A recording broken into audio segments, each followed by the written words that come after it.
So again, welcome to the webinar today. I'm very, very pleased to introduce Joelle Brouner, who is the Executive Director of the Colorado Developmental Disabilities Council. And Joelle is a transplant to Colorado from Washington State. She's been here several years now, and she has a wealth of knowledge and background and experience working with vocational rehabilitation, the State Rehabilitation Council, and now also with the Developmental Disabilities Council, but mostly, and I feel very privileged to call Joelle my friend, and mostly I believe she is a very wise and inspirational self-advocate, and we have asked her to join us today to share some of what she's learned and her wisdom with us on this topic. So Joelle, I'm going to turn it over to you, and thanks so much for being with us. Thank you, Beth. I really appreciate it, and I appreciate Peak, the Shift Project, and each person who has decided to spend the 12 o'clock hour in this discussion today. I wanted to let you know that this webinar, this is the first time that I've given this presentation, and it can either be as deep or as basic as we want it to be. But I honestly think the more that I began puzzling over how to present this, that nearly each of the slides could be their own workshop. And so I just accept that in some ways, this is the start of a conversation. It's not the definitive conversation, and it's certainly not the last word. It was meant to inspire action, and so that's what I'm excited about. I'm excited about being here with you today, and I was thinking about the construct of vulnerability and the way that that is often used in communities of people with disabilities and with families, in a way that I think is generally rather negative, and I want to subvert that construct today in this conversation to say, I want to bring vulnerability. I want to bring my own vulnerability, not my degrees, not the fact that I worked with abuse survivors with disabilities, not the fact that I worked in VR systems for about 15 years, or even for the Developmental Disabilities Council, even though all of those things inform my thinking. I've been thinking about disability for a long time, and one of the ways that I've been thinking about it is through living it and through living one person's experience with it. And I recognize that one person's experience isn't everybody's experience. And I also recognize that being a person that doesn't have children, there's a certain amount of risk or audacity in talking to people who do have children about what could be possible for their children when I haven't raised children myself. So what I bring to this is that I have been a child, and I have been a child with a disability, and that has some limits, but we all leverage the kind of composite of the experience that we bring to this. Beth, could I ask you to go to the next slide, please? Okay, so when I was talking about vulnerability, or sort of the observations that I have, I'm reminded of my friend Josie Bizek, and Josie is a writer and an editor, and we were talking about a writing process, and she said, Joelle, I think you should always write the things that you think you can't say. And I think that applies to more than writing. I think we should say the things that feel risky or transgressive in the most tactful way possible. And so some of the things that I want to say that feel risky to me and make me nervous are that I know that a bunch of people have tried to tell you what you should believe about disability, or what you should believe about the prognosis of your child with a disability, whether that child is a newborn or 65 years old. I know that people in systems have created roadmaps or tried to define what is possible, that doctors, that special ed has done that, and that the disability rights movement in some way has done that. And I think that all of those things fall short. So I think there's a gap between the rhetoric that we hear from any of those sources and the reality. And I don't know how many times I've been thinking about a service system or been served by one or been listening and thought, that doesn't get at it. I want you to pay attention to times when things don't get at it, because that's where our opportunity is with one another in our lives. That gap is where the opportunity is real.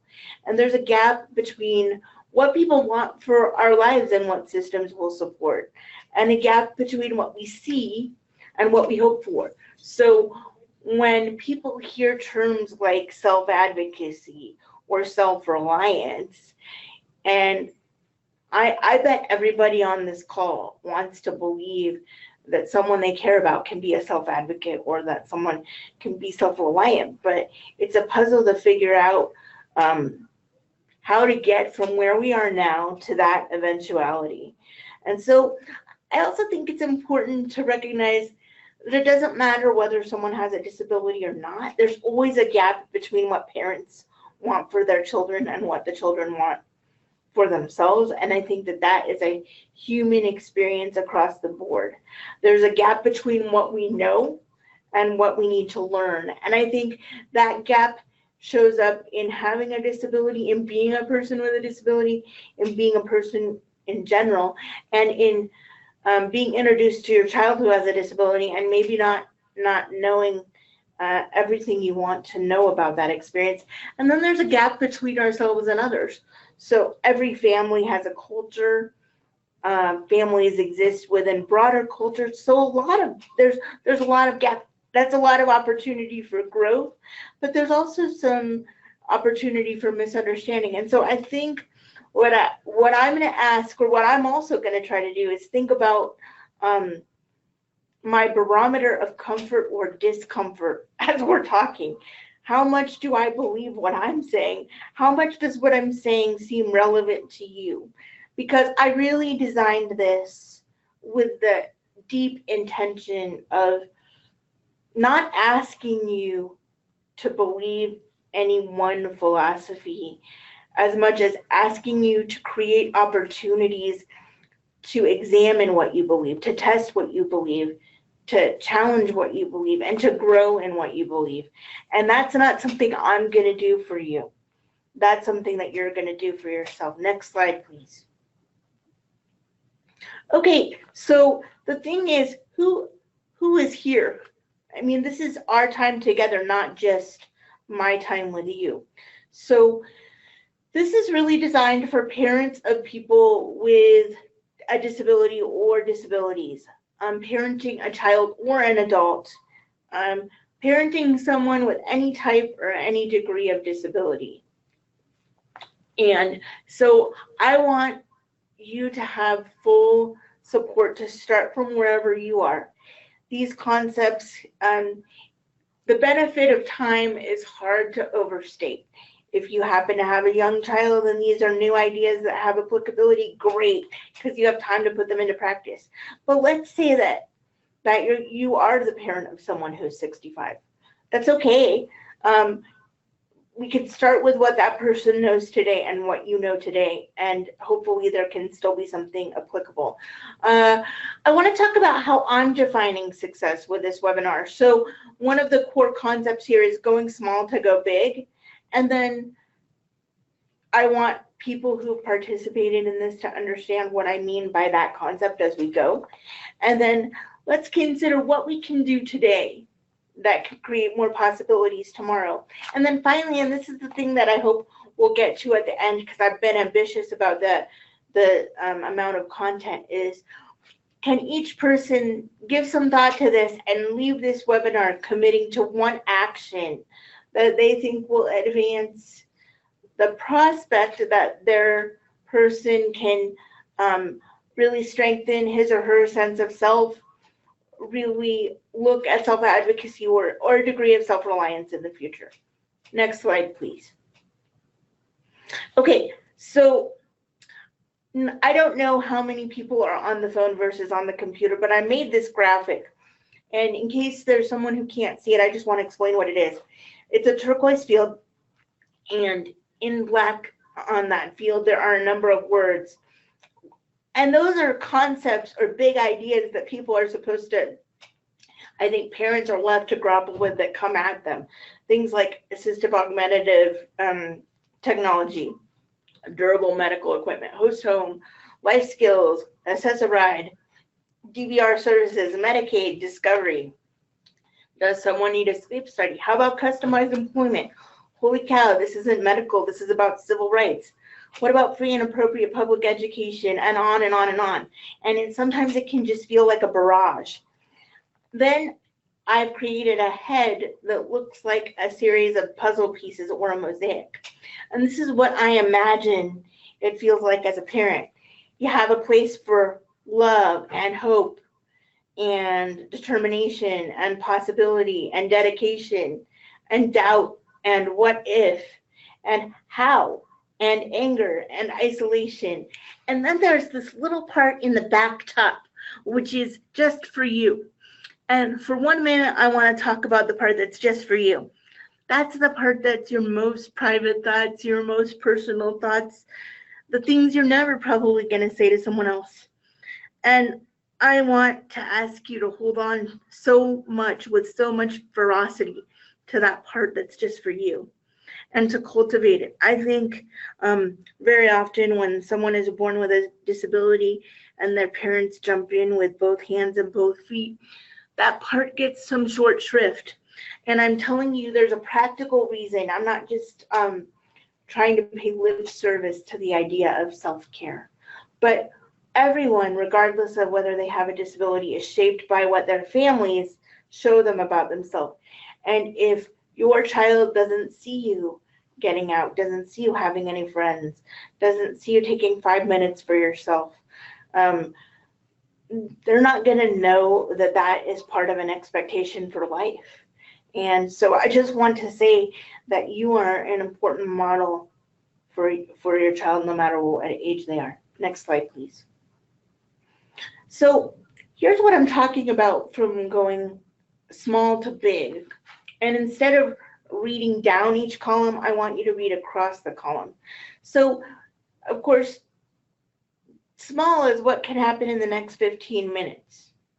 The big is the whole life. You know, the small is recognizing how someone communicates and doing what you can in the moment to support it. Small is childhood. There's a big, vast expanse of underrated adulthood that is wide open. You know, we want people to have love and we want people to have relationships. You don't have that if you're not exposed to others. You know, identifying a self. It's hard to get to self-advocacy or self-reliance. We might focus on the advocacy piece or the reliance part, but if we don't realize, if people with disabilities aren't supported to realize that we are a self, that we have an interest, that we interact and intersect with the world, I think those other concepts of advocacy and reliance don't have anything to hook onto. It's a hard framework without a sense of self. You know, there's potential. Everybody has it. What you make of the potential and how you apply it, that's where the hope comes from. Having desire and imagination are precursors to purpose. There is gradual expectation, the importance of gradual expectation to actually being able to make the most of freedom. So today we're going to focus on how to go from small things that I hope are manageable. And I hope that's empowering. It's meant to be on purpose. Everybody can do something. I'm not going to tell you that everything's going to be perfect for your child, but the effort is worth it. Next slide, please. Okay, so honestly, I know this probably seems silly, but sometimes life can be so overwhelming that it can be a little bit paralyzing. And I really like this question of what can happen in the next 15 minutes that can create options in the next hour? Or if we want to go a little bigger, what can we do today that creates more possibilities for tomorrow? Literally, it doesn't have to be. I'm not asking you today to think about what your child's life is going to be like in 20 years. I'm asking you to make the most of each 15 minutes or each day. Do something each day to advance a future that has possibilities. And you can build momentum. You can focus on an area. You can literally say, okay, if I know that we're going out in public and I know that crowds are hard for a person, let's make sure, that everybody gets something to eat, that we bring a snack, that I take 5 of those 15 minutes to be by myself so that I can be focused the rest of the time on the other person. I don't mean this to be condescending. I'm sure you've thought of that kind of an idea. But I think committing to making things small means that you'll meet with more success more often and you'll be able to build on it. One of the things about being someone who gets support at any age is that if you don't share a common vision, or you don't realize that the person who's supporting you is really being driven by the fact that they want to get out the door because they have other things that they need to do that day, there can be miscommunication, frustration, and sometimes resentment. And I think sometimes one of the most important things is to support someone to think about awareness of upcoming short-term events and help the person understand how long it takes to accomplish them. So even though I've had a disability my whole life, one of my biggest downfalls is that I try to schedule like I'm an able-bodied person. That doesn't lead to success. I think, I can get ready in 30 minutes. I am going to be 45 in November, and I've never gotten ready in 30 minutes. So I think really helping the person think about how long it takes, not because you're trying to say, look how much time I'm giving you, but the more the person learns to manage their own support, when you are at a place in your life where you are managing your own support and you're trying to break down tasks that you're going to ask someone to help with, or you're going to hire someone to help with, you have to know how long it's going to take the person to do the task with you in order to really have success. Next slide, please. Okay, so we have people who have family members here with a range of disabilities, and we have some people that have more typical communication skills than others, and we have some people who don't have very typical communication skills. This slide applies to everyone. So everyone does communicate. And I really think it's important to recognize that behavior is communication, that communication comes through facial expressions and body language. What is the person drawn to repetitively? Like, so, maybe they just continue to scribble or draw, and you think, oh, they're just trying to entertain themselves. Maybe, or maybe they really are interested in drawing. Of course, language and tone of voice is communication. I'm inviting you to really observe over time the way the person in your family communicates and do whatever you can to support them to practice the mode of communication that makes the most sense for them. Support it and maximize it. Tell everybody that you can. Expose them to as many people communicating that way, because communication is one of the most important skills, and it doesn't matter the place we're starting from. Can someone use their eyes to look up and look down? If they look up, yes. If they look down, no. Can they use an eye gaze system? Can they use a letterboard? Is there an assistive augmentative communication app? Is there an iPad app? Is there, you know, an assistive communication like a Dynavox? That's really old now. But I mean, what ways can the person communicate, and what does it mean? Next slide, please. Okay, so childhood versus infantilization. I just want to say, I mean, some of these things might feel a little obvious. For the subset of people who are born with disabilities, having a disability is normal to the person. It's always been part of their life. Everything they know, they have learned while they have actually had a disability. And so it takes time for a person to understand that their experience is atypical. I remember when I was really little, I thought there must be like a country or a place where all the people with disabilities were, and that I would somehow meet them. I just thought, you know, I was living in a place where there weren't as many people with disabilities. And I'm talking, you know, before I'm 5 years old at that point.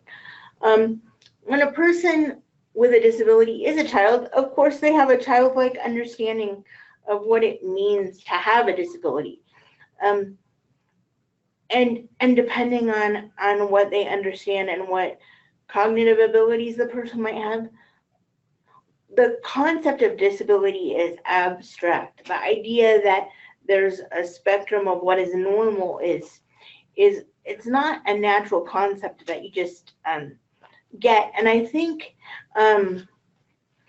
probably the time in life that can be hardest is when you're a big-hearted, open-hearted person. You don't necessarily have a shell yet because you're too small and too young to be guarded. And then you might not have vocabulary or a way of expressing, even if you are a person with language and the ability to speak, that you're noticing that people are uncomfortable with you. It's a strange thing to feel like you're an approachable, friendly person and to notice people being scared of you, or they're trying so hard not to notice you that they run into you, or you know, they're scared, they're fakey, there's a lot of pretense, all the things that people do when they're fearful. That 5 seconds when it shows in their eyes that they hope like hell they're not going to say the wrong thing to you about your disability. As a little kid, that is so hard to process. The idea that it starts with the idea, wow, I make people uncomfortable, or I might be a problem. No, it's not that you make people uncomfortable, or that you've done anything wrong, or that you're the problem. That person is uncomfortable with your experience of disability. They don't know what to do with it. And so that doesn't mean that you've done anything wrong. I think introducing your child in the best way possible for them to that concept that there's a difference between the way that people react to your disability and it's actually not the whole of who you are is a way to prepare someone for some pretty tough parts of the landscape. I was saying to my colleague this morning, when I was very small, I went to Children's Medical Center in Seattle. At that time, it was called Children's Orthopedic Hospital, and they had one of those gigantic elevators, you know, the elevators that can fit 7 wheelchairs, the kind of elevators that are nowhere else. And I was excited about them. I loved them because you could turn around and around when you were little. And I got in the elevator, and I was, you know, pretty happy and excited. And this woman looked at me, and she totally started to cry, and she's like, "God bless you, honey." And my mom was with me, and I just reached out to the woman, and I said, "Well, God bless you, too." And then after she left, I said, "Mom, why is that lady so weird?" And she said, "Oh, she's upset because you have a disability." And it was just one of those things that was hard for me to understand at the time. So the other thing is, childhood is meant to be limited no matter who you are. And boy, there's this persistent concept that we need to get rid of. How many times have you heard somebody say, "Oh, you know, so-and-so, their numerical age is like 42, but they operate more like at a 3-year-old level"? Well, I'm going to draw on something that my friend Kenny told me. Kenny is an adult man with autism, and he said, "Yeah, well, I may be 36, but I've been 36 for, I mean, I may operate people say I operate like I'm a 6-year-old, but I've been 6 for 36 years, so I can add some skills to that. We cannot depend on pathological labels like that to determine what is possible for someone. It doesn't mean that we describe everything or explain everything the same way. It doesn't mean that everybody takes the same route to understanding. But if we decide how much someone is going to be able to achieve without discovering that with them, it's a disservice and it's hard to get over. Next slide, please. Okay, so this is a real core concept in this presentation. The great I am, it's kind of my joke. So everybody needs a sense of self. Where do I stop and someone else starts? How do I influence the reality? I made this list of things about a sense of self that are so basic and maybe a little silly, but the concept that I exist, that my body belongs to me, that I interact with the environment, that I can influence my environment, that I interact with others, that I can communicate, that I have things in common with others, and that there are things that make me unique, that I have behavior, that I have patterns or routines that I value, that I can express myself. That sense of self is important to develop, and it's not always easy to have when someone is often executing on your behalf. So I tried to break this down in like the most basic way, but I mean, obviously you can read the slide, but imagine that I need you to help me with a task every day, and that we've done this together for years. It might be difficult for both or either of us to imagine me doing it a different way. But whether or not you are there to help me or someone else is there to help me, I still need to get it done. And so one of the ways that you can support your child to think about this is ask them questions like, how would you explain to somebody how we do this? Ask them to watch the clock and see how long it takes you to get it done. Practice communicating about the topic, like how someone gives you a shower, how they wash your hair. Or, those are maybe not ones that are important if you don't have a physical disability, but let's say that there's a certain routine that you follow. Let's talk about that routine or why it's important if we can, or communicate about it in whatever way that we can. So the example is, let's imagine my goal is that I'm going to school today. I'm the one who's going, it's my intent to go.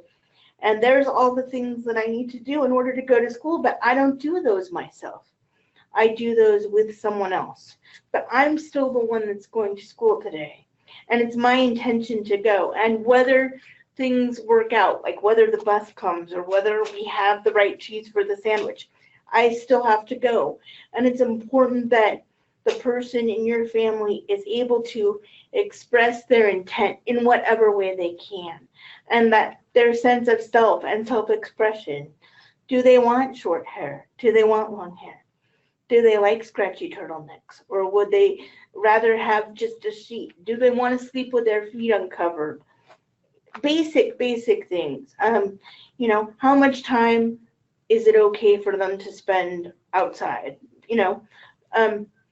Developing a sense of what they like, what they enjoy, what they don't like, and how they show it. Next slide, please. Okay, so meeting and interacting with others. I was concerned that this slide could seem insulting or condescending, and it's really not my intent. But honestly, the first place that we're either included or not included is in our own families. And I think it's hard. I think days get busy. I think it's faster sometimes to help someone without asking them a bunch of questions, and you just want to get it done and you have a short time. I just wanted to give some examples of how easy it might be to engage someone. So, how about you come, I'm going to the store. Do you want to come? Let's invite your cousin over for a movie. It's not world peace. It's not like, oh, I helped you make 52 friends and we're keeping a matrix. It's like, I am part of the family. I am part of the planning. And I understand that I can influence the planning. And on a bigger level, if we take this up quite a bit, I want to say, like, how many parents of people who are deaf, who are hearing parents, learn sign language? How many people can't visit the houses of their family members because there isn't accessibility? Now, a lot of times that takes money, but what does it say to the person with a disability about whether they're welcome? What does it mean to live your life in a way where you don't visit people in their homes? This isn't a guilt trip. That's not what this is about. I'm just asking people to think about what it would be like, when it's easier sometimes to leave somebody in a car than to take out their chair and put it all together and all the things. But what does it feel like to be left in the car when you don't know what people outside of the car are doing? People don't make lifelong friends if they don't leave home, and people who don't have interests don't know what to do if they make friends. And so I would really strongly suggest cultivating the interests before the friendship, figuring out what interests the person, because whether you have a disability or not, we don't have a million friends. We have, not true friends. We have acquaintances, we have people that we cross paths with, but true friends are hard to find, and we can't wait for life to start until we find them. Next slide, please. Okay, so I wanted to talk about desire and imagination. So my disability is spastic diplegia cerebral palsy. I don't walk, I don't stand, I don't bear weight. When I was about 4 or 5 years old, I said to my mom, "Hey mom, I want to be a ballerina." Now there's a few reactions that she could have had to that. And there were times that she had these kind of reactions where I would say something and it would upset her, she would cry, or, I'm not trying to diss on my mom, but, there were times I would say something that she didn't think I would achieve and it would be upsetting to her. But this one particular day, she did such a great job because she said, "Why do you want a ballerina? Why do you want to be a ballerina?" And I said, "Well, I want the pink dress and the shoes." So it wasn't that I wanted to be a ballerina. I wanted to imagine myself being a ballerina.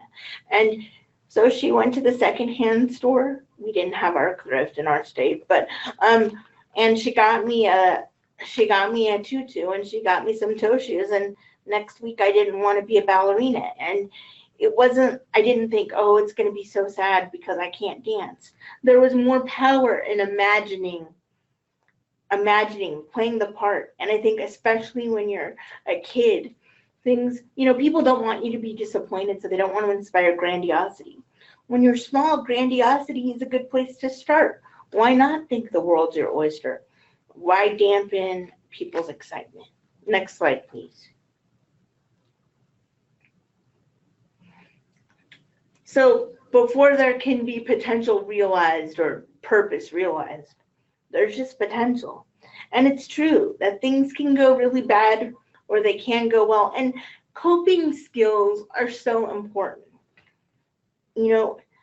I am the least patient person in the world. I seriously am. That's why I think I'm supposed to have a disability, because I can't get ahead of myself. I have to remember that some things take time. I think creating opportunities to practice coping and to recognizing wins and losses is a really valuable thing to help someone practice. Next slide. Okay, so this is the thing.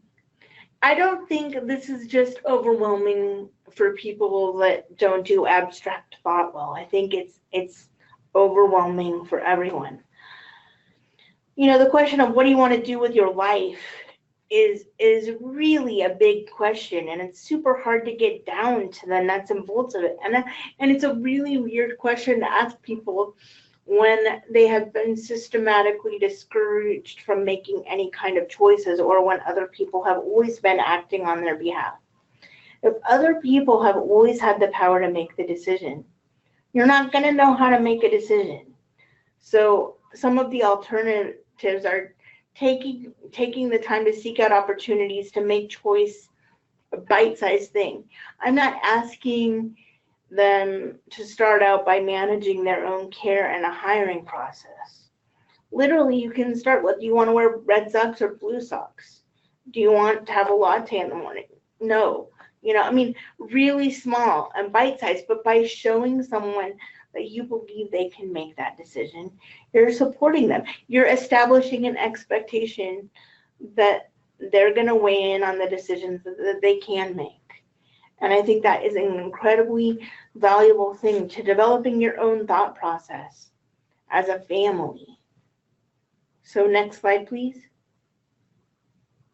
Well, I went fast. I think I went fast because I wanted to leave a lot of time.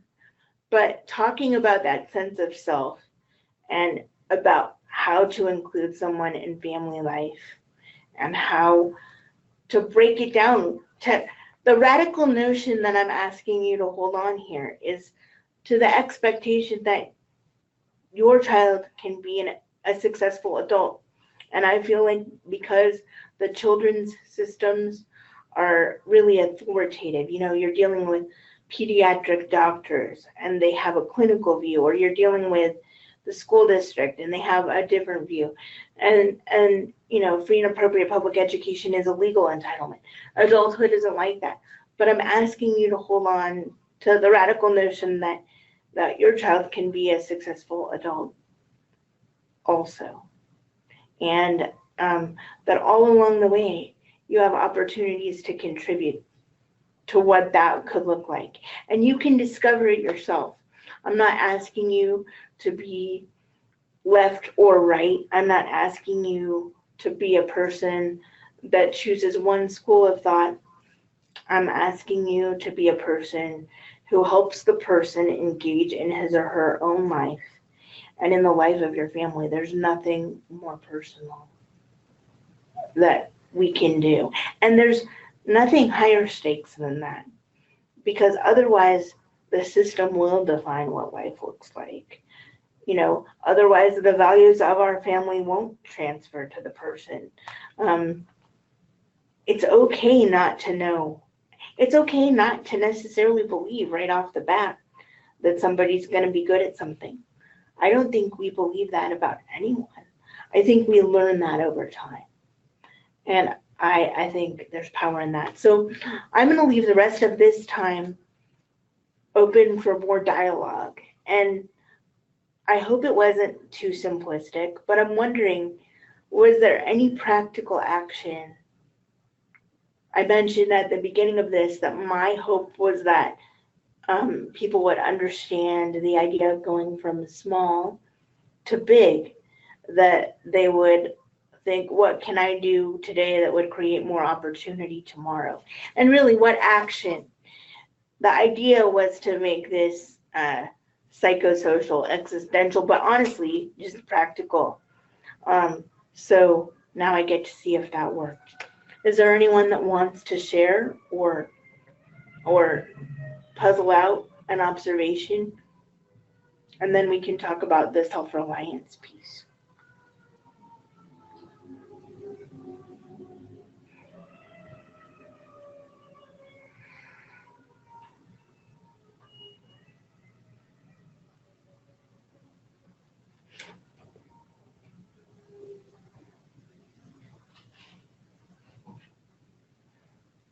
Okay, well, maybe while people are thinking about it a little bit, we can touch on self-reliance, because really what we're talking about in independent living or interdependent living is the idea that there's a day and there are tasks to be done, and each person decides what tasks they can literally do by themselves in the old-fashioned way, which tasks they want to engage someone else on, what they want the relationship to that person to be, how they want to delegate it. So self-reliance is a super awkward, if you have a traditional understanding of what independence means, self-reliance is something easier to get. But in my case, self-reliance isn't that I do it myself, but that I think of ways to do it. I think of ways to get it done. Or I do help manage my care and think about the care. Or if I'm not in a position to manage it, that I'm maximizing my ability to communicate with the people in my life about what I need. It means bringing what I can bring to the table in the way that I can bring it. This webinar is not about me. It really is about each person.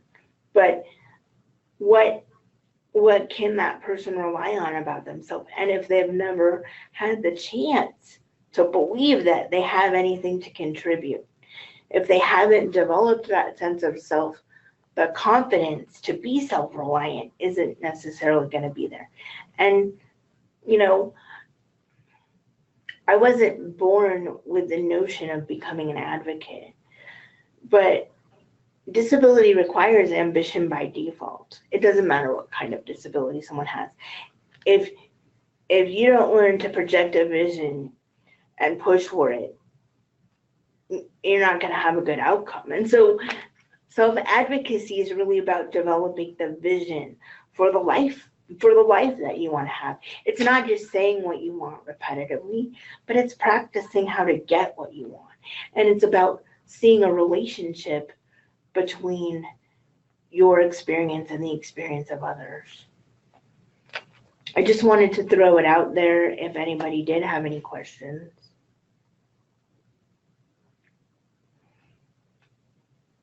Well, I might have gone a little bit too fast on that.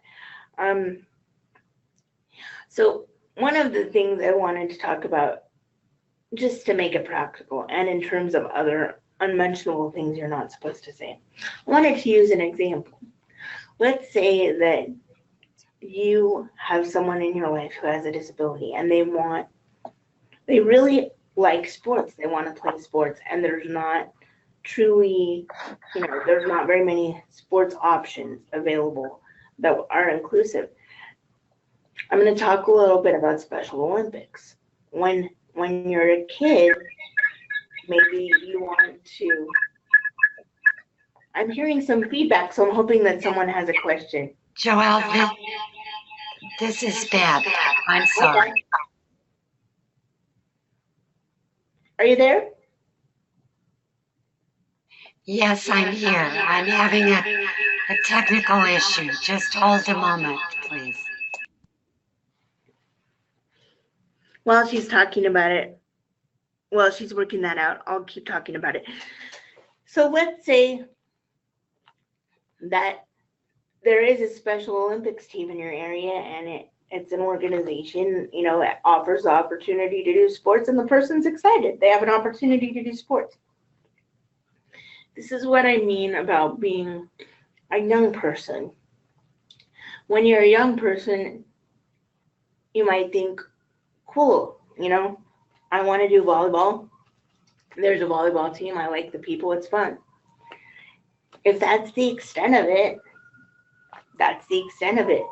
But you might not know the history that Special Olympics was developed by the Schreiber family and by the Kennedys, because the Kennedys had a daughter named Rosemary. And when Rosemary, who had a developmental disability, was 8, she got lobotomized. And Rosemary lived for the rest of her life. I think she lived to be 82. And for the rest of that time, she lived in an institution. Now the question is, when you're young, you might not know what image you're representing in the community. You don't have an appreciation necessarily for the political implications of that. And maybe you shouldn't have to. Maybe if you just want to play volleyball and that's it, and that's the way you do it, that's the way you do it. But as you get older, presence is political. And helping someone puzzle through the politics and come to their own conclusion is an important thing. Sometimes we see systems, and we might see that the school district isn't offering the level of support that someone needs to be successful in a mixed ability setting. There's a lot of different responses that people can have to that. One is, then let's not put them in the mixed ability setting. There's like this other way, and it's a well-worn path. Let's do it.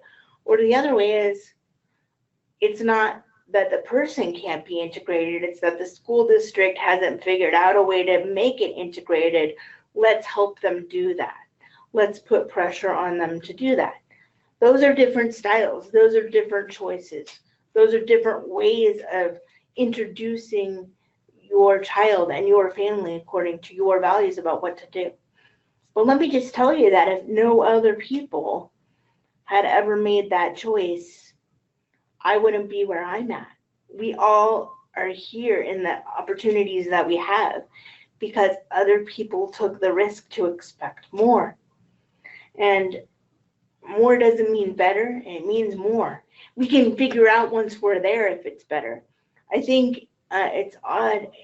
I don't know of any other group. I couldn't really honestly think of any other group of people that was expected to be able to prove before they ever had access to making choices that they would make good choices. I don't know any other group that does that. And so I don't think it's a realistic thing. I don't think it's realistic anymore for me to even tell you what I hope you believe about disability. But I think it's important to ask you to do the work to figure out what you believe. And if what you believe changes over time, I hope it grows instead of shrinks. You know, Anais Nin said, life shrinks or expands according to someone's courage. Well, I don't know that I have courage, but I know that I don't want a small life. It doesn't mean I want to be well known. I just want an opportunity to live a life, and I want to share what I've learned in this life to help other people create opportunities for themselves. And I believe that you can do it. I believe that you can figure out what could happen in the next 15 minutes that would make more choices in the next hour. That doesn't mean that I'm asking you to develop a self-advocacy curriculum. That's okay. Beth, are you there? Yes, I'm here. Can you hear me? Yeah. Oh, good. Okay.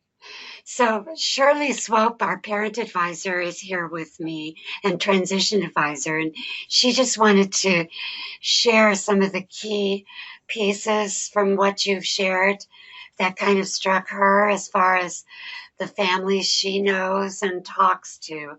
And then we want to just encourage any others, either who have questions for you or who want to share a nugget from what you told us that seemed relevant to them and seemed something that they want to possibly act on. So I'll let Shirley. Thank you, Shirley. Pardon? Thank you, and thank you, Shirley. Okay. Well, I appreciated your presentation, Joelle. And one thing that struck me that I totally believe too is that disability is a social construct. And people who have disabilities, and especially are born with disabilities, are just people, and they don't come into the world going, oh boy, I have a disability, or look, I choose to be, have a disability. They just are who they are. And I think you were, eloquent in kind of pointing that out with your story with the lady who said, oh, God bless you. And you said, well, God bless you. Why'd she say that? I love that. Because it's so true. You're just who you are. And the more we can see people as who they are, the more comfortable we will be with interacting with them, I guess. Yeah. Don't you? Well, or we have to at least look at why we're not comfortable. If we're not, we're not. When I was a kid, I rode a bus that had a terrible name. It was like the self-contained bus, and there were kids on that bus who had seizure disorders and a variety of things. And when I was little, I don't mind. I mean, it doesn't reflect well on me, but I was a little scared when somebody would have a seizure. I wouldn't know what to do. And I was their peer with a disability. And so it took me time to admit that I had fear, that I didn't understand, but to also see that as my peer, somebody that has equal value and should have equal opportunity. I think we all grow in that over time. So I think it's part of it. And I also think you're right that disability, I think you're right that disability is a social construct, but one of the tricky parts for me, I can only describe it as a picture. So I want you to, I don't know how many people can envision like an old-fashioned wheelchair, not like the 1850s, but more like, you know, circa 1950 through 1975, you know, those old Everest and Jennings wheelchairs with the weird drive belts. I picture myself sitting in one of those with one back wheel on one iceberg and one back wheel on the other, and then trying to keep the gap small enough to stay in the middle of that and not fall in the water. Because I feel like in some ways it really is a social construct and people aren't going to get it. And then there are ways that, like, I personally don't value the medical model. And I've experienced some tough things, you know, in that system. I want to figure out a way to be healthy in my context.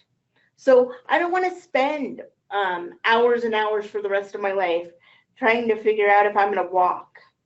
It's a waste of my time, and it was a waste of my time when I was a kid. And I was thinking about it, and my mom and I lied boldly to the physical therapist every summer for several, and said that we had focused on physical therapy in the summer when we did it. We didn't want to spend our summer doing that. But we felt a lot of pressure to do that. Now, should my mom maybe have done that? I don't know. It's up to her. Look, if I wanted to be able to do something myself, like transfer out of my wheelchair, working with an OT might have been useful. There are things that people know that might be useful. I'm not going to get over having CP, but I'd like to know that I don't have breast cancer, for example. So I think we should look at what the medical model offers us and figure out how to access those pieces in our own interest. So the thing is, my experience of pediatrics is a dinosaur by now, but at least when I was a kid, there wasn't really an appreciation that what people thought would be good or in the interest of the kid actually was. So one of the things that's hardest to talk about is grief, right? People grieve when they don't get what they expected and they really wanted it. And I think people are kind of taught to expect that most people have kids without disabilities. A lot of people have kids without disabilities. And so I think it's a natural expectation that when somebody has a kid, they're probably going to have a kid without a disability too. And when a person becomes the parent of someone with a disability, it's not like, just like anything else, it's not about automatic acceptance. I don't think people don't automatically accept life-changing news with grace. I just don't think that's what people do. I think there's doubt. I think there's sadness. I think there's fear. I think there's overwhelm. I think there's a variety of things. And I think that being real about that is important. But I think how and where we're real about that is also important. So what I mean is, with friends, with a peer, with a spouse, with, you know, your church community, or if you don't have a church community, if you have a secular humanist viewpoint, you know, with a psychologist, with whoever, expressing that and working it out, working it through, and adding new ideas as you go, as you learn more about what it means, is important. I think it makes sense. I don't think you're doing anything wrong about being sad. Don't force yourself to be happy before you are, because if you try that, it will be hollow. It will be fakey and it won't hold. But here's something else. Remember how I told you at the beginning of this that it was super hard as a little kid to understand that someone wasn't uncomfortable with me, or I didn't make them sad, but that they were uncomfortable with my disability, and there was a distinction? Man, we could save a lot of time with each other if people saw their children as whole. They're not broken. They're not kids that need to get better. Better than what? I mean, they're kids that need to develop the skills. I'm not saying they don't need any interaction. I'm not saying no interventions are required, but what if, how would the world change? How would the next 15 minutes look if we saw the person as whole? When we started to help them figure out how to develop a stronger sense of what being whole meant, what it meant about what they could do and what they couldn't do. I just think devoting so much time to thinking that you have to be something, like no matter what I do, I'm just not going to be a track star. It's just not going to happen. It's not in my cards. And I don't want to spend the time. My life is limited. It's finite. I want to spend it developing the skills and the interests and the friendships and the hopes and the things that I can do, instead of focusing all my energy, especially when someone is too young to know who they are yet. I really want them to spend that summer vacation having a summer vacation. I want them to spend time rebelling and saying what they want to do and what they don't want to do. Is it convenient? No. Does it mean that they'll have as much function later? Maybe not. But rebellion is developmental too. So I don't know. That's one of those things I didn't feel like I should say, but I feel like I was more honest because I did. I love that you said that, Joelle. And you've made me just in the past time when you and I have been talking about this topic. And I'm, as you know, the parent of an adult with a disability. And you've made me think and so much. And I mean, I want more rebellion from my son, because that will show me that I think that, that he has developed and is developing that sense of who he is, and not that my life is always controlled by someone else. So thank you so much for your time. We actually are at 1 o'clock and we need to close.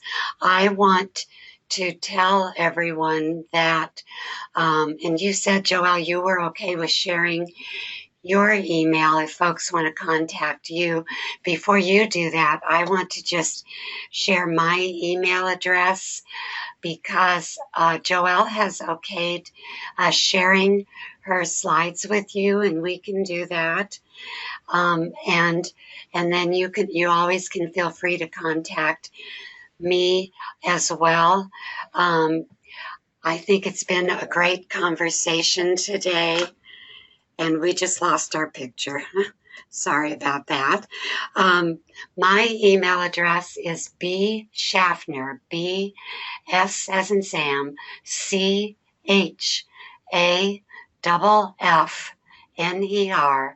at peakparent.org. And Joelle, do you want to go ahead and share yours? Sure. So my name is spelled on the front page of this presentation, Joelle Brouner. And so my email address is joelle.brouner@state.co.us. And I hope that this was useful. And I look forward to further conversation. Thanks so much. Thank you so much. And just want to remind everyone that there are 2 more webinars coming up. One on Social Security, navigating Social Security benefits, on Thursday, September 20th from 12 to 1. And then we're going to have Adam Tucker from the Colorado Department of Healthcare Policy and Finance talk about Medicaid waivers on Thursday, October 11th. So we hope you'll join us for those. And please contact us. And I hope this has begun a process and a conversation for you with your child, with your family. I know it has for me with my family, and we're going to close. And thanks again, Joelle, for your wonderful wisdom. We appreciate you much. Thanks, Beth. All right.